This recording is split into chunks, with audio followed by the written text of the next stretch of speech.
최근 주식시장이 많이 하락을 하고 있습니다. 이렇게 주식시장이 상승해서 올라갈 때는 정말 끝도 없이 올라갈 것 같은 이런 희망에 빠져들어서 상황을 둘러볼 여유가 없어요. 그런데 막상 주식시장이 떨어지고 나면 경제가 어떻게 돌아가고 있는지, 지금 금리가 어떻게 올랐는지, 그리고 상황은 어떻게 흘러가는지 비로소 냉정하게 보이기 시작합니다.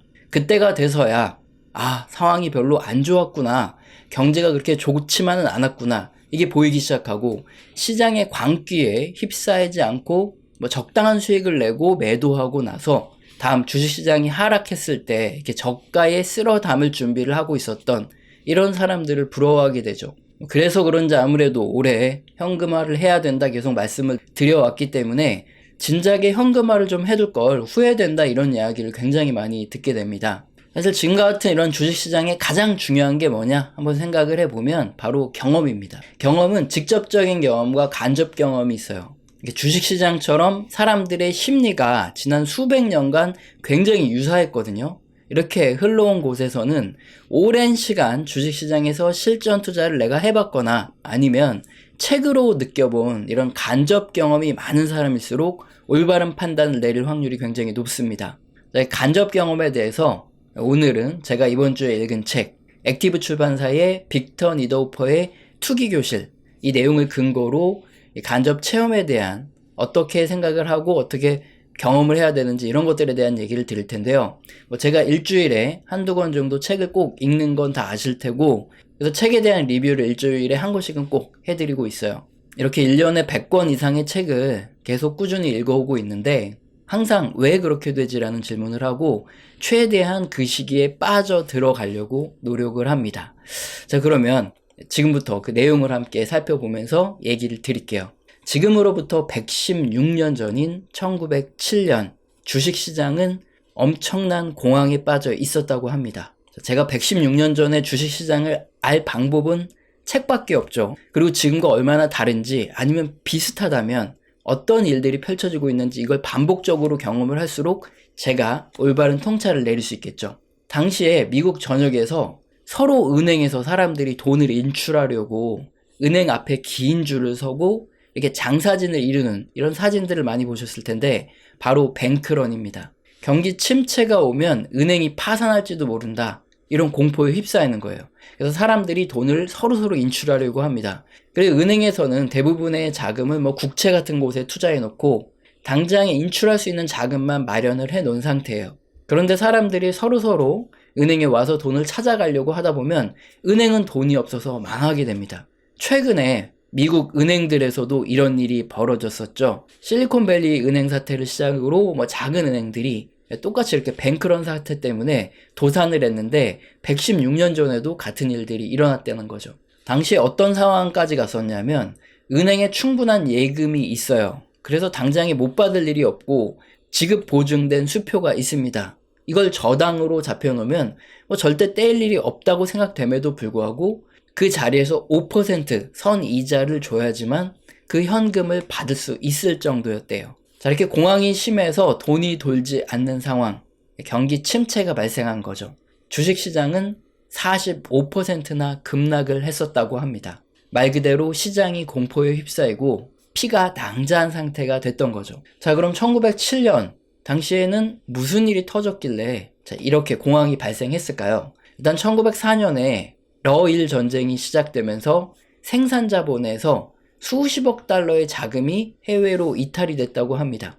1906년에 샌프란시스코의 지진과 화재가 크게 발생을 했다고 해요. 그럼 이것 때문에 경제가 나빠지다가 1907년에 공황이 터졌냐? 절대 그렇지 않습니다. 그럼에도 불구하고 미국은 유례없는 화랑이 펼쳐졌대요. 그리고 전례 없었던 곡물의 풍작이 있었고 그 때문에 금리가 급등했었다고 합니다. 신규 발행되는 상장 주식들은 거의 대부분 상한가를 가거나 엄청난 상승세를 보였죠. 최근에도 IPO 하는 주식들이 굉장히 크게 주가가 올라가는 거 아시고, 우리 채널 영상들에서 경제지표를 모니터링 해드리는데 특히나 제조업을 중심으로 경제가 굉장히 안 좋아지고 있는데도 불구하고 호황이 펼쳐지고 있죠. 1907년도에도 마찬가지로 주식시장은 사상 최대로 오르고 유례없는 호황이었고 금리도 급등을 했었다는 겁니다.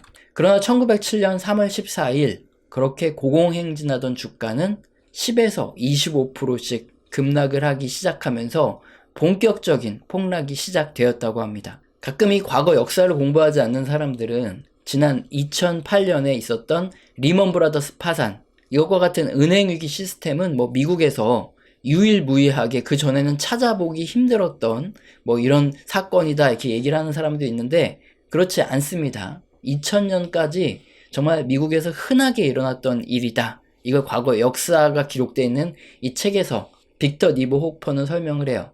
1812년에는 영미 전쟁이 벌어졌습니다. 이때 미국의 90개가 되는 은행이 파산을 했고요. 거래가 마비가 됐습니다. 그리고 1837년에 미 합중국 은행이 유지가 되는 걸 실패를 했어요. 즉 미국 전체적으로 통합된 은행이 없어졌다는 겁니다. 그래서 철도주 주가가 상장 폐지가 됩니다. 영원이 됐고 주식시장이 엄청나게 폭락을 했죠. 그리고 1869년에는 블랙 프라이데이라 그래서 하루 만에 금값이 30% 폭락하면서 주식시장이 폭락이 왔고, 1873년에는 제이쿡이라는 거대 회사가 도산을 하면서 뉴욕 증권거래소가 폐지가 되고 주식시장이 반토막이 났대요. 그리고 1893년에는 역시나 미국의 800개 은행이 전부 파산을 하고 뱅크런 사태가 벌어져서 다우지수가 반토막이 났던 이런 사건이 있었습니다. 이렇게 과거를 조금만 길게 되돌아보면 지금 당장의 최고의 위기라고 생각했던 이런 위기들은 과거에도 항상 반복됐다는 걸 알 수 있죠. 이 책의 저자 빅터 니더 호퍼는 1980년부터 1996년까지 조지 소로스와의 투자 파트너가 된 걸로 굉장히 유명한 인물이고, 그 16년간 헤지펀드 니더 호퍼 인베스트는 연복리 35%의 수익을 달성시킨 것으로 유명한 투자자입니다. 그는 1943년 출생이지만 1800년대에 일어난 미국의 경기 침체와 공황의 역사를 공부하고 책에도 기록해 놓습니다. 그리고 자신이 직접 경험과 또 자신이 공부해서 간접 체험한 내용을 좀 위트 있게 전달해주고 있는데요. 자, 그럼 대체 공황은 왜 발생하는 것일까요? 이 부분에 대해서 저자도 누구도 원인을 규명하기 힘든 문제다 이렇게 설명하면서 하나의 예시를 들어뒀습니다.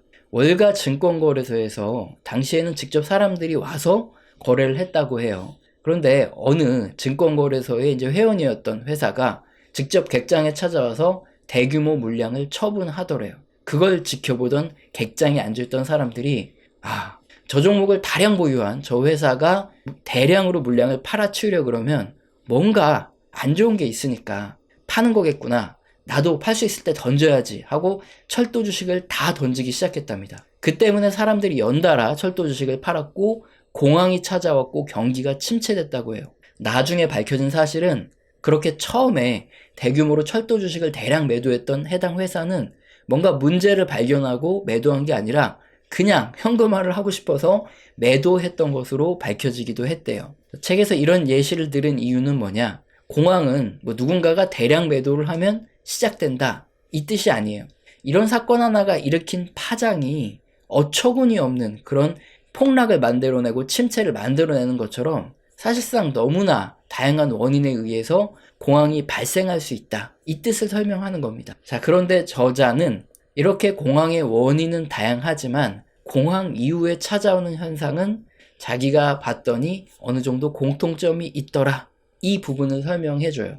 과거 1800년대도 그렇고 1900년대도 그렇고 주식시장이 폭락했을 때 자금력이 딸리는 개미들은 쓸려 나간대요. 그때 헐값으로 떨어진 주식을 찾는 사람들이 물건을 주우러 온다고 합니다. 책에서는 이렇게 설명을 해요. 한쪽 발을 무덤에 걸치는 나이가 될 때까지, 그러니까 거의 다 죽어가는 나이가 될 때까지 월가에서 충분히 경험을 쌓아야 마음먹은 대로 돈을 벌 수 있다. 그 나이가 된 월가의 노장들은 대개 안락한 집에서 오랜 휴식기를 갖다가 이렇게 공황이 찾아오면 지팡이를 집은 영감들이 월가 증권사로 걸어 들어오는 모습이 보인다. 이 노장들은 은행 잔고를 탈탈 털어서 괜찮은 주식을 사는데 바로 이런 비상사태를 대비해서 모아뒀던 돈이다. 공황이 맹위를 떨치는 사이 이처럼 주식이 충분히 매수되고 쓸어 담는 정도가 된다. 그러면 공황은 서서히 힘이 빠진다.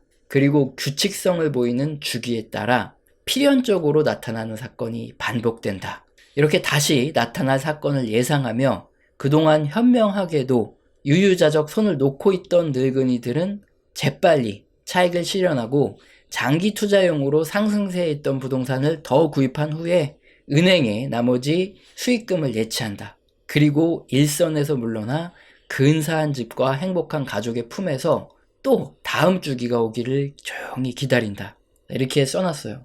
이렇게 월가의 경험이 풍부한 사람들은 어떻겠습니까? 과거에 자신이 젊었을 때 깨져보고 벌어도 봤던 이런 경기 침체와 회복의 역사를 숱하게 여러 번 겪다 보니까 경기 침체가 왔을 때 사람들이 절망에 빠지고 공포에 빠져서 다 주식을 던져야 되는 거 아니야? 이런 생각을 하고 있을 때도 주식을 매수할 수 있고 더블 딥이 오네, 앞으로 뉴노멀이 오네, 이런 얘기가 막 들리는 과정에서도 느긋하게 기다린다는 거죠. 그러다 보면 경기가 점점 회복이 되고요.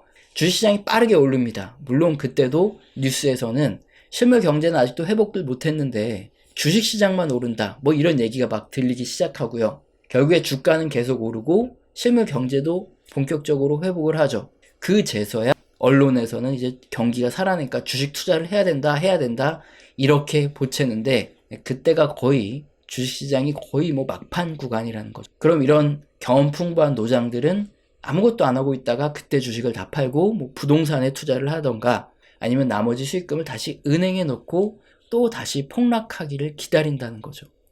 자, 이런 패턴의 반복이 1800년대, 1900년대도 똑같이 벌어졌다는 거죠. 사실 이런 얘기를 듣고 그래서 결론은 폭락하면 사라는 거네, 이런 소리만 한다, 그리고 자기가 직접 실천하지 못하는 그런 분들이라면 사실 경험이 한참 부족한 겁니다. 자, 왜 그러냐? 만약 이 내용을 책으로 읽는 게 아니라 정말 성공한 어떤 투자자분께 들었다고 하겠습니다. 자, 그렇다면은 가만히 있을까요? 안 그럴 겁니다. 폭락이 다가올 때 어떤 일들이 일어나는지, 왜 그런 일들이 일어나는지 직접 찾아보겠죠. 또한 이렇게 주식시장이 폭락하는 공황 상태가 되면 대체 나는 언제 주식을 사야 하고 어떤 종목을 사야 하는지, 그리고 언제 팔아야 되는지, 이런 것들에 대해서 계속 궁금할 겁니다. 사실 이렇게 스스로 궁금해하고 이 질문과 답을 알아내는 과정에서 첫 번째 실력이 쌓이고요.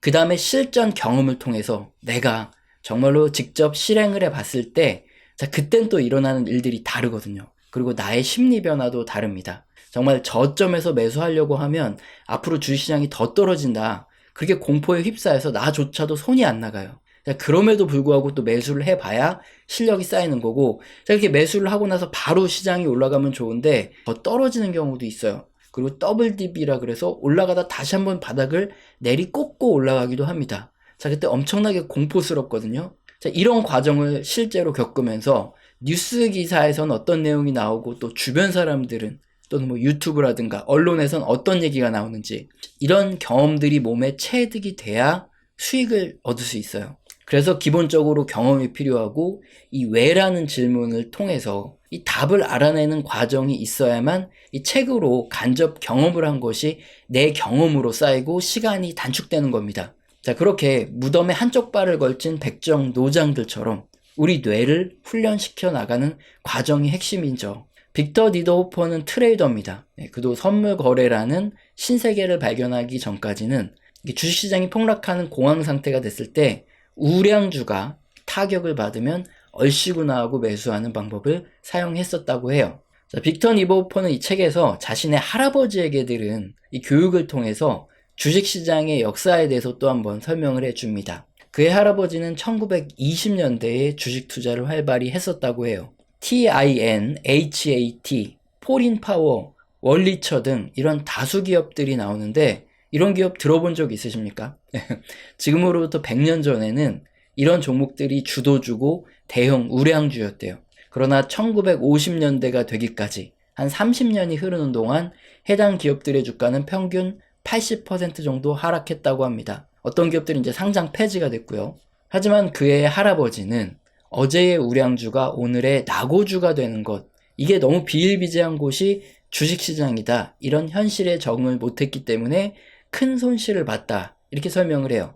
특히 그의 할아버지는 매일 철도주의 동향을 파악했다고 합니다. 철도주는 1900년까지 시장을 주도하는 이런 핵심 종목이었대요. 워싱턴 행정부가 독점적인 지위를 보장해줬고 우편물 운송을 보장했기 때문에 철도주들이 굉장히 몸집을 불렸는데, 임금 인상과 노조와의 다툼, 그리고 항공과 육상 등의 운송 경쟁이 막 붙기 시작하면서 1970년대까지 계속 꾸준한 주가 하락을 하는, 한마디로 역사의 뒤안길로 물러나는 이런 종목들이었다는 거죠. 하지만 그의 할아버지는 계속 그런 종목만 투자를 하고 관심을 뒀답니다. 자, 여기서 우리가 얻는 교훈은 뭐죠? 우리가 실제 주식 투자를 하다 보면 주도주가 계속 변하고 시대가 계속 변해요. 그럼에도 불구하고 우리 뇌가 굳는 경우가 많습니다. 그러니까 뇌가 말랑말랑해져야 된다 이렇게 표현을 하는데, 실제로 한 10년 전만 해도 가치 투자가 우리나라에서 아주 인기를 끌었어요. 주로 중소제조업체들이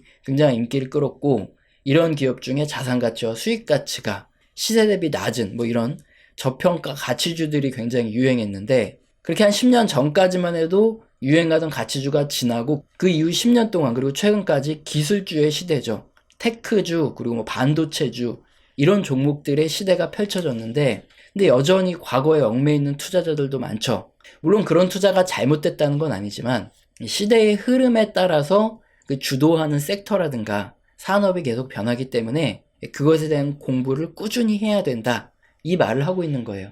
또한 그의 할아버지는 1929년에 대공황을 겪은 세대입니다. 1931년까지 마이너스 78%나 폭락을 하는데, 첫 해 25% 빠지고 그 다음에 30%, 그 다음에 또 빠지고 하면서 결국에 78%까지 폭락을 하는 걸 봤기 때문에, 그의 할아버지는 공매도를 하는가 하면, 아니면 너무 이제 보수적으로 변하는 거죠. 매수가보다 한 10에서 15% 정도 주가가 상승하면 정말 쥐꼬리만한 수익의 전부 종목을 매도하기를 반복했다고 합니다. 빅터에게 그의 할아버지가 처음으로 사준 벵게트라는 주식이 있었는데 4년 동안이나 50센트에서 꼼짝도 하지 않았대요.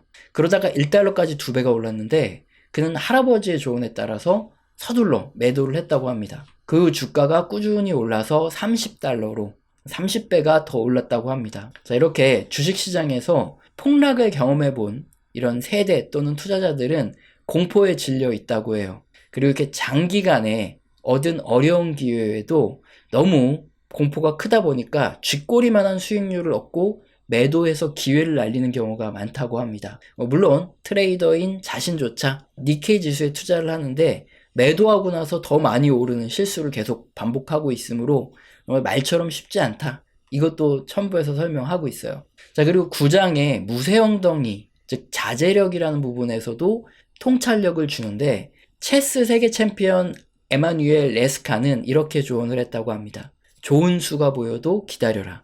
더 좋은 수를 찾아라. 경마소설가 윌리엄 머리는 이런 자제력을 무쇠 엉덩이라고 불렀대요.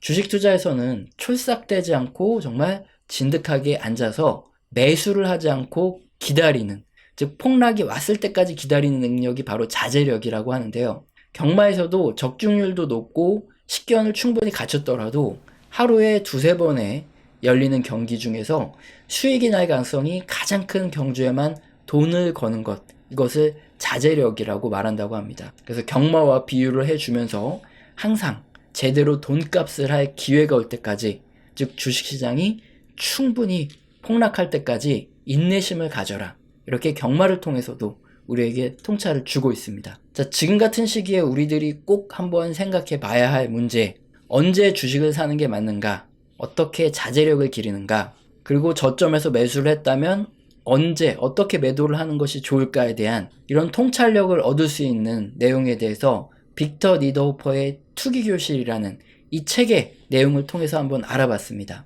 이 책은 자신이 어떤 방법으로 투자를 해서 돈을 벌었는지 알려주는 책이 아니에요.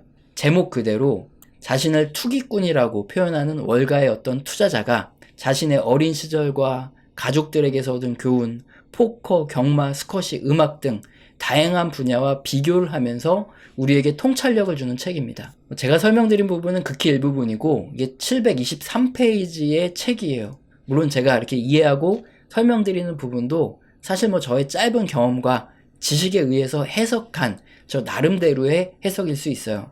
다만 지금같이 주식시장이 하락하고 있는 시기에 우리가 꼭 기억해야 될 필요한 부분이라 생각되는 부분에서 제가한테 전해지는 울림이 컸기 때문에 이 부분을 설명을 드렸습니다. 오늘 영상도 마음에 드셨다면 구독과 좋아요는 꼭 눌러주시고 지속적인 시청 부탁드립니다. 감사합니다.